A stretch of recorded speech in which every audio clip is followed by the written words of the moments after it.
Thank you very much for joining us here this morning. Lots that's lined up for you, but our top focus. In a big escalation in the ongoing war in Middle East, Iran has launched a barrage of missiles on Israel. According to Israel, large chunks of missiles were intercepted by its air defense system, Iron Dome. However, several visuals of missiles explosions have surfaced.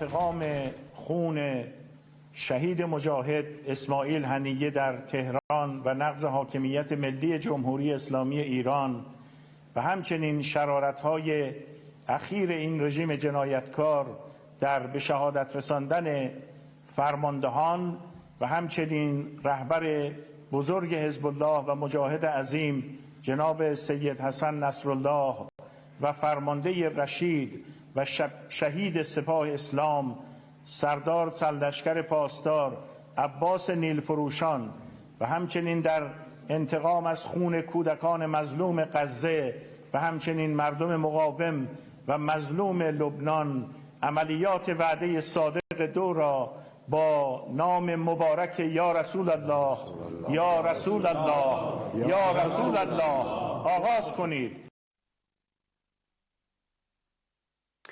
This marks a major exacerbation in the war situation, with Iran getting directly involved in the confrontation for the first time since October 7th Hamas attack last year. This also comes amid reports of a suspected terror shooting in Tel Aviv. Israeli Prime Minister Benjamin Netanyahu has warned Tehran of retribution, saying that it will pay a price. Listen.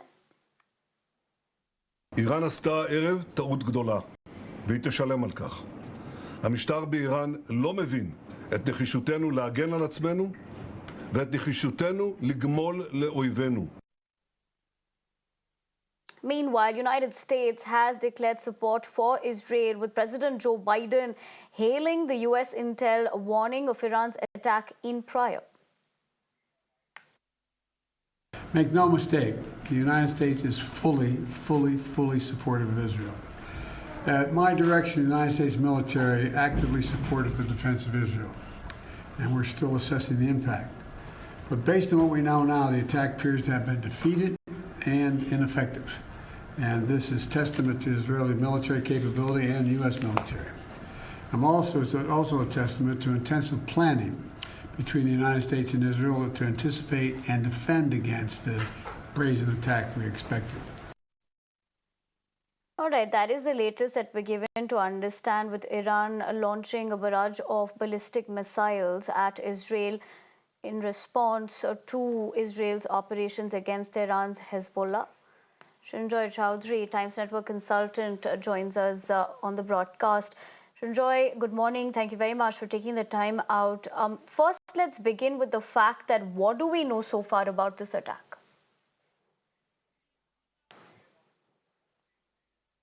Well, what we know is that late last night, there were 180 missiles fired from various parts of Iran towards Israel.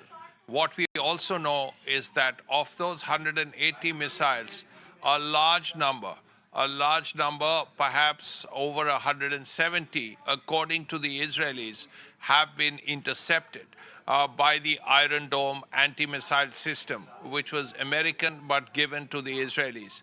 Now, several would have got through. Several that were aimed at central Israel have got through. Now, what kind of damage they have caused, we do not know. The Iranians say that they were aimed at military establishments in Israel. Well, if that is so, well, what kind of damage did they cause, we don't know. The other thing is sometimes there is damage, injuries, maybe even the odd death, when a missile is intercepted and there is falling debris. Let's say a missile is intercepted fairly just above, say, buildings and so on. Then there is debris that falls, and sometimes that hurts people.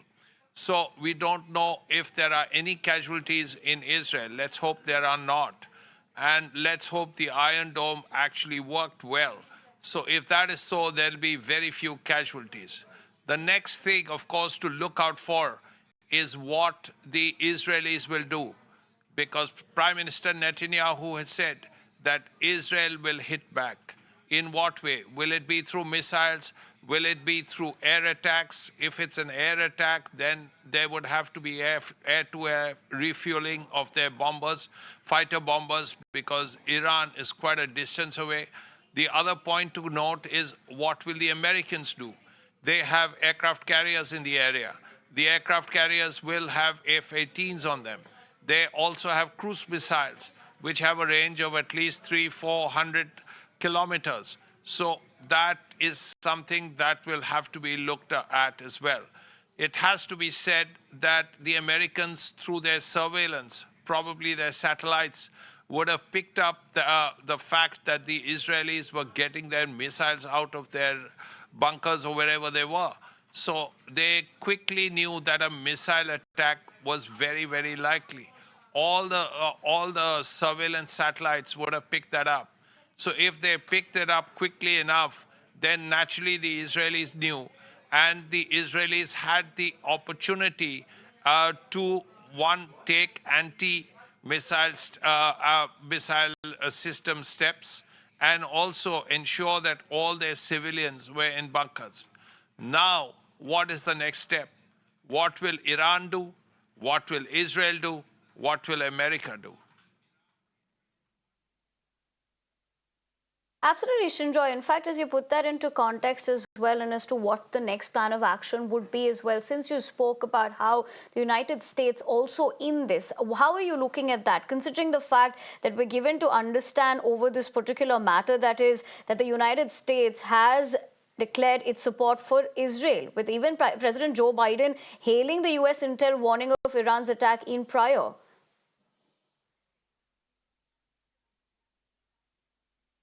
Yes. First of all, the Americans are very clear. As far as America is concerned, Iran is a rogue country. That is what America says. Similarly, Iran has always said that America was big Satan, Israel was little Satan. So neither country, the Americans don't like Iran, and the Iranians don't like America and Israel. So about that, there is no doubt. So naturally, America will support Israel, particularly now. This is an election year. What can America do? First of all the surveillance has helped. Israel got to know that the missiles were going to be launched long before they were launched. So the time that the Israelis had to prepare for, to combat those missiles was also sufficient. It's also particularly important to have that time. Then you can ensure your citizens are safe. You can ensure that the anti-missile systems are switched on and you're in good shape. So that's the first thing. The second, of course, is that the American carriers are in the area, in the Mediterranean, in the Gulf, in that area. So if they are there, you have their fighters, you have their missiles, so the Americans are ready. If something is necessary, they can be done. Also, the Americans have the ability to intercept missiles, sometimes even on behalf of the Israelis. They did that once, I think. So the Americans will have their hands full as well. This is a difficult time, but is America going to be involved in any aggressive action? That is something we don't know. They may not strike directly at Israel, at Iran. They may hit targets that are the Hezbollahs or something in Syria or against the Hamas. Possibly, if they have to strike, they probably will hit the Hezbollah. But we don't know really. This is speculation. Right. But the Americans, if they are involved in offensive action, they are ready for it.